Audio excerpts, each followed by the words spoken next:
Привет! Меня зовут Светлана. Сегодня 30 апреля, 21 год, очередной отчетный день. Но у нас раньше, чем обычно по воскресеньям, потому что праздник, Светлая Пасха. В общем, будет некогда. Ну а дальше на выходных вдруг кто-то будет вышивать, заодно послушает, потому что встречаться с вами интересно, хочется.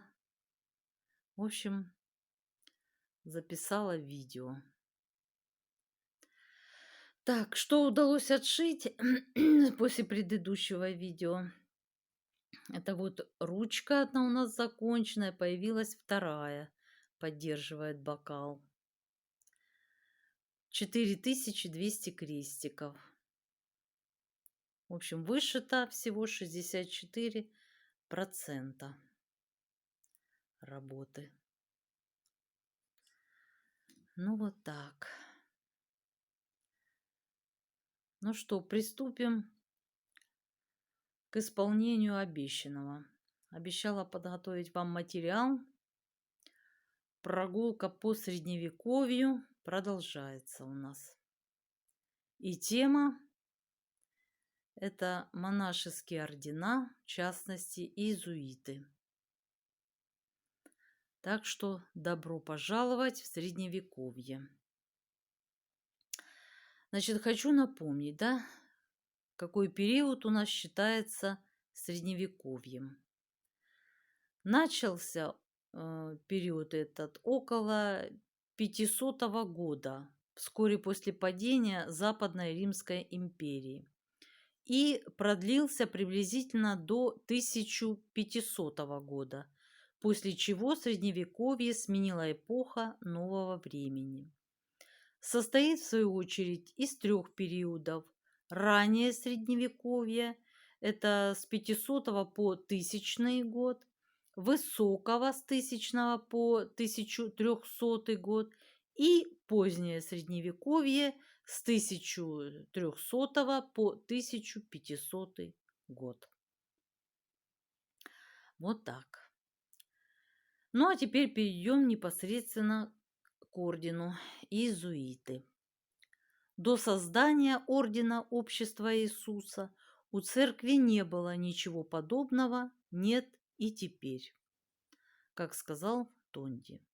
Многие тайны хранит история ордена иезуитов, одного из самых одиозных католических орденов. Интриги, шпионаж, убийства, шантаж, политические игры, манипулирование вся и всеми и прочее, и прочее. Рассказ о тайной истории иезуитов следует начать с истории того, кого называли генералом Папы Римского, испанского идальго Дона Игнацио Лопеса де Рикальдо Лойолы, родившегося в 1491 году в богатой семье в замке Лойола в стране Басков в Испании. В молодости он бывал при испанском дворе и, получив приличное по тем временам образование, избрал военную карьеру и поступил на службу к вице-королю Наварры. Он стал блестящим офицером, и, казалось, жизненный путь Идальго предопределен, но судьба распорядилась иначе. 30 лет от роду Дон Игнацио получил тяжелое ранение в жестком сражении во время осады Памплоны 28 марта 1521 года, после чего его перевезли в родовой замок. Благодаря природному здоровью и жажде жизни он вырвался из лап смерти. Но выздоровление шло медленно, и у Лойолы было время поразмышлять о весьма важном, как он считал, вопросе: отчего, несмотря на все усилия инквизиции, католическая вера и власть папы значительно ослабли, а реформация набирает силу. Так, читая книгу «Жизнь Христа», Лойола решил отправиться в Иерусалим нищенствующим паломникам. Отправившись от ран, он оставил военную службу и решил полностью посвятить себя религиозному подвижничеству и служению Папы Римскому. В 1523 году Идальго совершил паломничество в Иерусалим, где попробовал свои силы на поприще обращения мусульман в христианство, но потерпел фиаско и, немало раздосованный неудачей, покинул Святую Землю. Вернувшись на родину, де Рикальдо некоторое время изучал богословие в Саламанке, а затем отправился в Париж, где продолжил богословское образование. Там он познакомился и довольно близко сошелся с видными религиозными деятелями Лайонезом и Бовадильей. Мало-помалу вокруг этого человека, обладавшего почти магнетической волей и излучавшего энтузиазм и веру, собралась группа студентов. Это были Пьер Фавр из Савойи, Франциск Савери из Наварры, португалец Симон Родригес и несколько испанцев. Они часто встречались, их волновали дела церкви и различные идейные движения. Студенты беседовали о божественном и часто молились вместе. Две вещи казались им необходимыми и неотложными в сложившейся тогда ситуации: знать Иисуса Христа, подражать Ему и следовать за Ним, и вернуться к подлинной евангельской бедности. Друзья составили план, который намерены были осуществить сразу же по окончании учебы. Вместе отправиться в Иерусалим, но если им не удастся этого сделать, пойти в Рим, чтобы предоставить себя в распоряжение папы для всякой миссии среди верных или неверных. 15 августа 1534 года ранним утром 7 сотоварищей взошли на холм Монмартр, возвышающийся над Парижем, и в часовне мучеников принесли личные обеты в исполнение своего плана.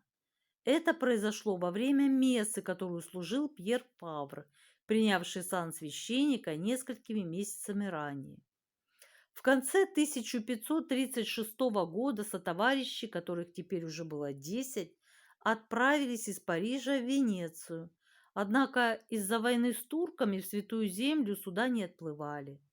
Тогда друзья решили отправиться в Рим. И в ноябре 1537 года, принятые папой Павлом III, поступили на службу церкви для выполнения любых миссий.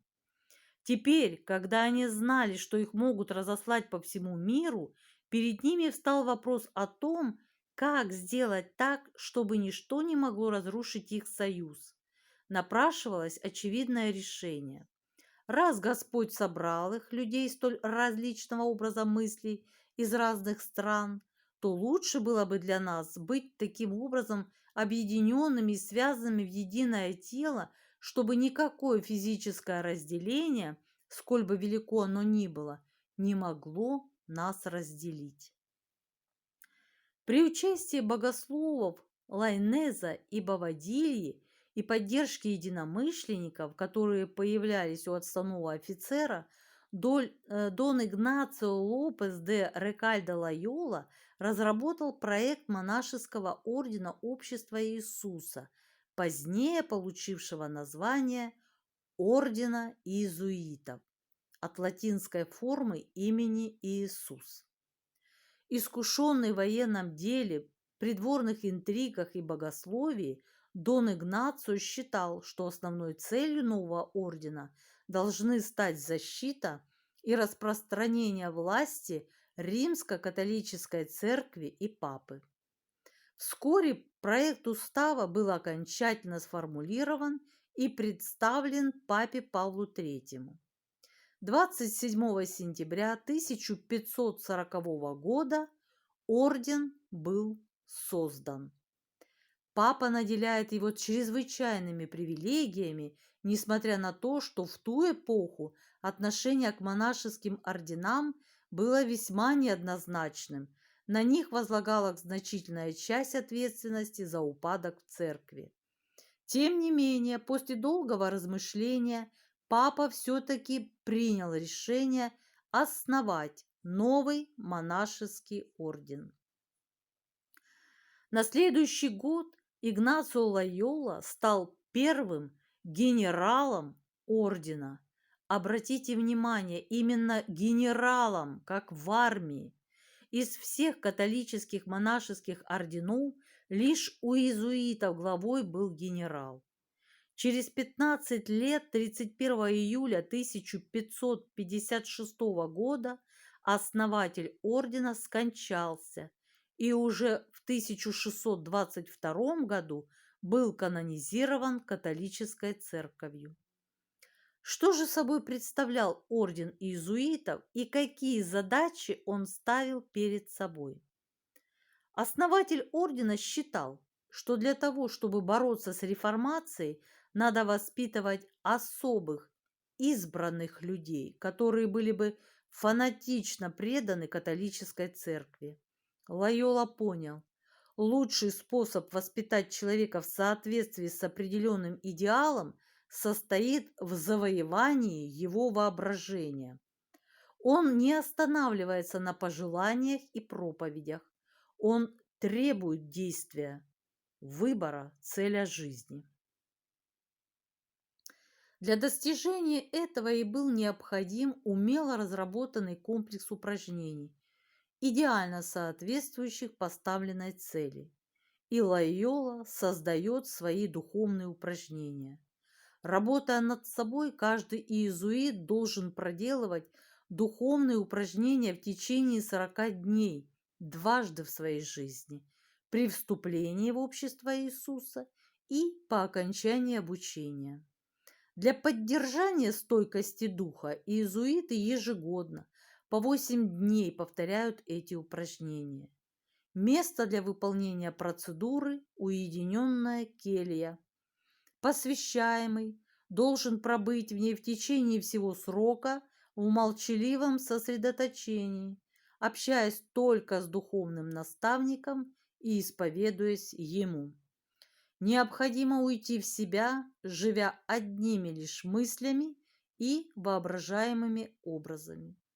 Как утверждает исследователь деятельности Лойолы, главная особенность духовных упражнений состоит в том, что их нужно не прочитать, а пережить. Человек, каковы бы ни были его убеждения с самого начала упражнений, выворачивается наизнанку. Его жизнь переворачивается вверх дном.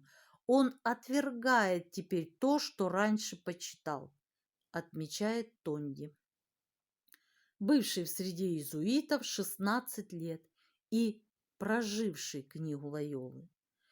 В такой кузнице кадров действительно выковывались уникальные личности. Если посмотреть на историю возникновения ордена, то появляются вопросы, почему папа сразу же дал новому ордену чрезвычайные привилегии и почему во главе монахов поставили генерала. За какие выдающиеся заслуги всего через 16 лет после кончины Лойолу причислили к лику святых. Ведь любая церковь обычно подходит к вынесению подобных решений достаточно взвешенно и осторожно.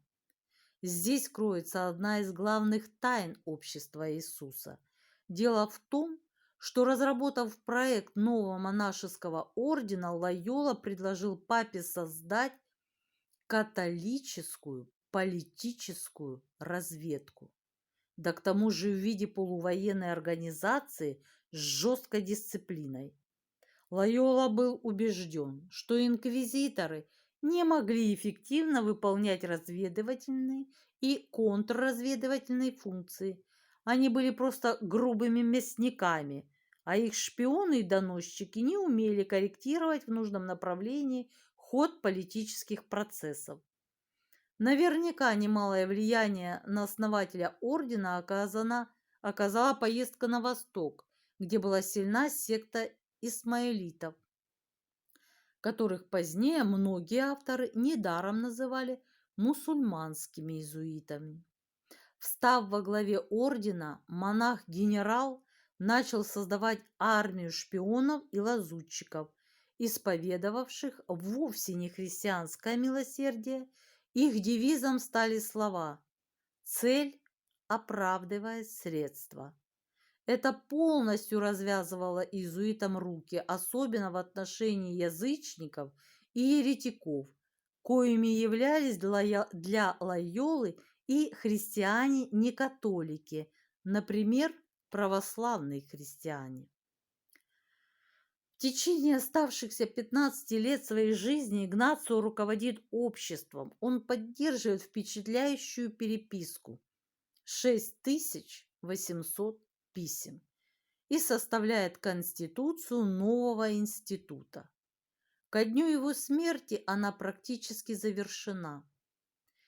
Первая конгрегация, которая изберет его преемника, внесет в этот труд последние штрихи и официально его утвердит. Члены общества, число которых стремительно растет, отправляются по всему миру. В христианскую Европу, взбудораженную разными движениями реформации, а также в земли, открытые испанцами и португальцами.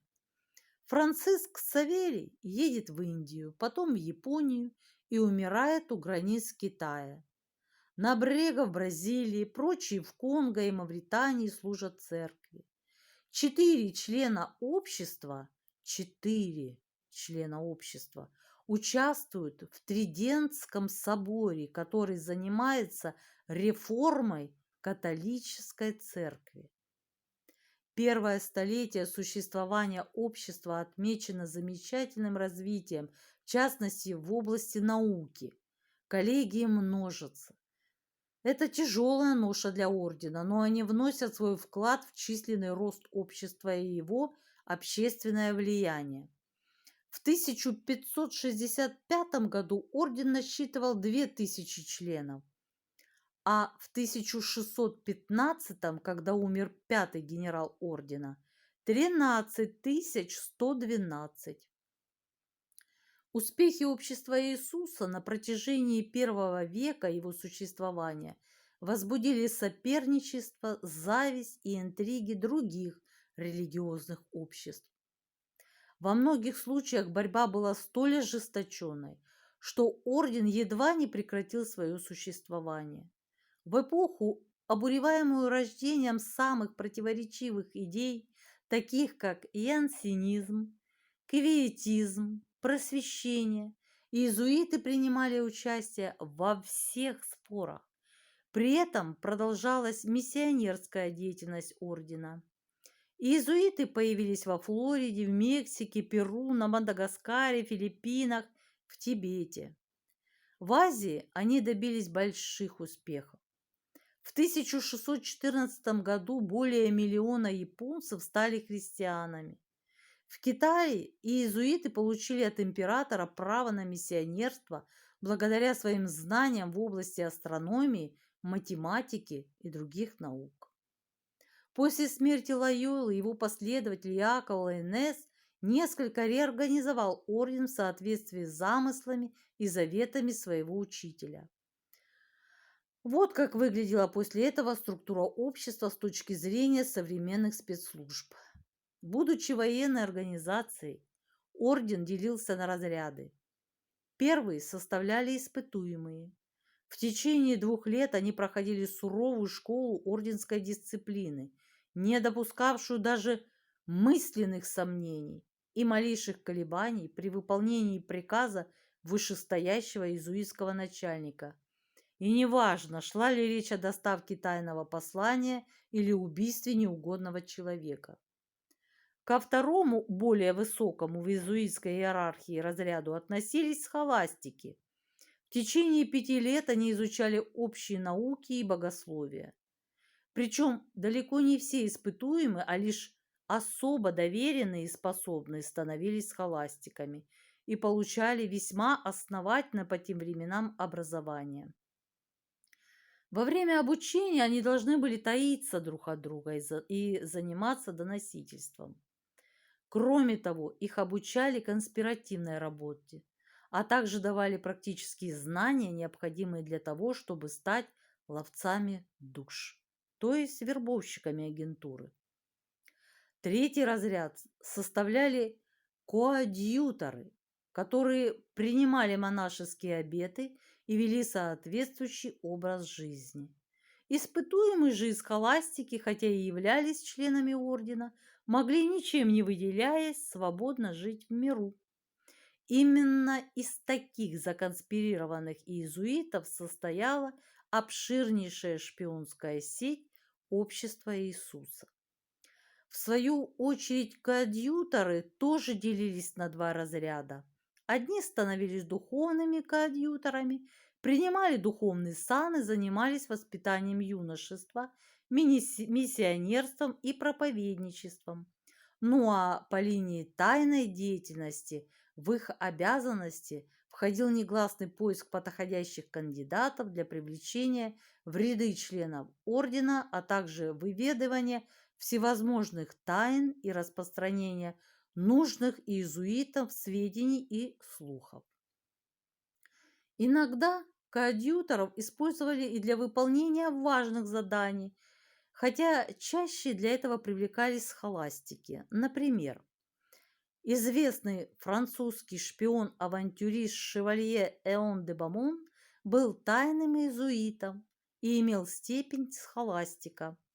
Переодетый женщиной, он в переплете книги Монтескье «Дух законов» доставлял секретные послания французского короля Людовика XV российской императрице Елизавете Петровне.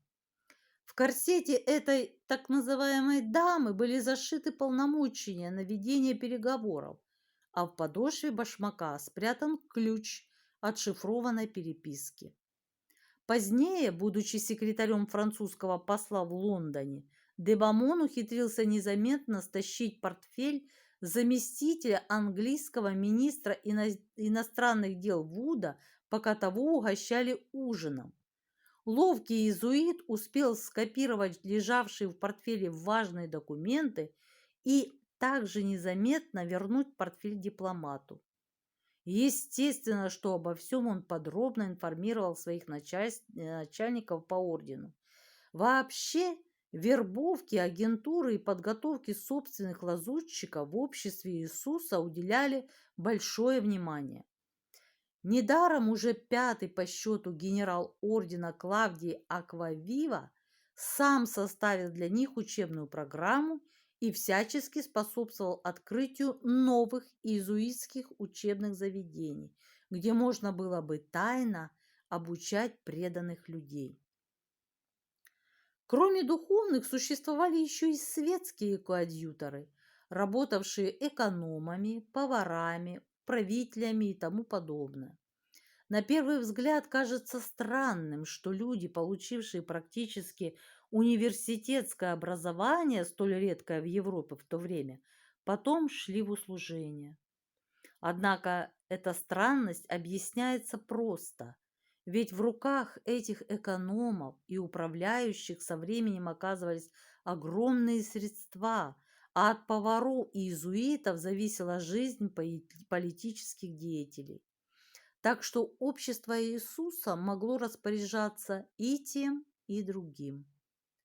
Самую высшую степень посвящения в ордене представляли так называемые профессы, принимавшие кроме трех обычных монашеских обетов еще и четвертый – обет безусловного повиновения папе, вернее генералу ордена. Профессы, как правило, назначались миссионерами в какую-то страну, то есть были, по сути, профессиональными разведчиками-резидентами, руководившими всей агентурной сетью в этой стране, а то и в целом регионе. В странах еретиков, таких как, например, Россия, профессы становились духовниками при дворах влиятельных князей, где вербовали сторонников, то есть, если выражаться языком современных спецслужб, приобретали агентуру влияния. Глава профессор выбирался из своей среды генералом ордена, а он, в свою очередь, назначал остальных профессоров на должности и руководил деятельностью всего ордена.